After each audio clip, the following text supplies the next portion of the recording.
रही है, इसको लेकर क्या कहेंगे? आपने पिंडदान किया अभी, इसकी क्या शुरुआत में क्या बोलूं आपको? ये महादेव और महाकाली का आदेश था, मेरे गुरु का आदेश था, इसलिए आज का दिन उन्होंने चूज किया, मैंने कुछ नहीं किया।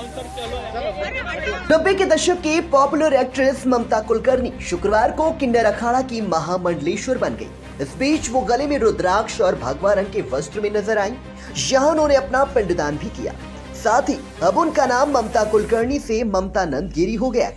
आपको बता दें कि 20 अप्रैल 1972 को जन्मी ममता कुलकर्णी ने एक बॉलीवुड अभिनेत्री और मॉडल के रूप में 90 के दशक में दर्शकों के दिलों पर गहरी छाप छोड़ी थी। उनके अभिनय के लाखों दीवाने रहे। उन्होंने एक के बाद एक कई सुपरहिट फिल्में दी।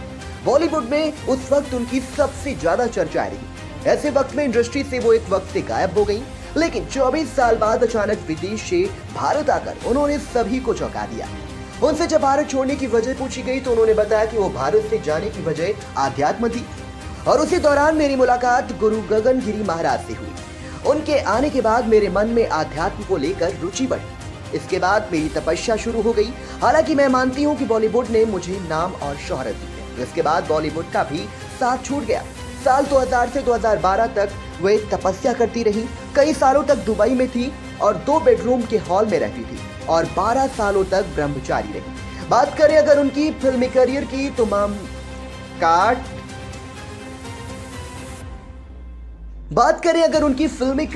तो ममता ने 1992 में फिल्म तिरंगा से डेब्यू किया था। इसके बाद वक्त हमारा, क्रांतिवीर, करण अर्जुन, सबसे बड़ा खिलाड़ी, आंदोलन, बाजी, चाइना गेट और छुपा रुस्तम, ए म्यूजिकल थ्रिलर जैसी सफल हिंदी फिल्मों में काम किया।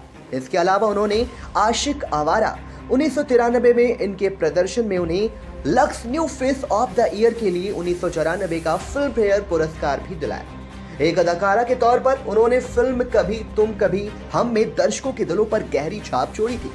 फिल्म अभिनेत्री ममता कुलकर्णी बृहस्पतिवार को ही कुंभ नगरी पहुंच गई थी। शुक्रवार को सुबह सेक्टर 16 संगम लोअर मार्ग में किन्नर अखाड़ा शिविर पहुंची। इसके बाद उनकी सन्यासी दीक्षा क्रियाएं आरंभ हुई।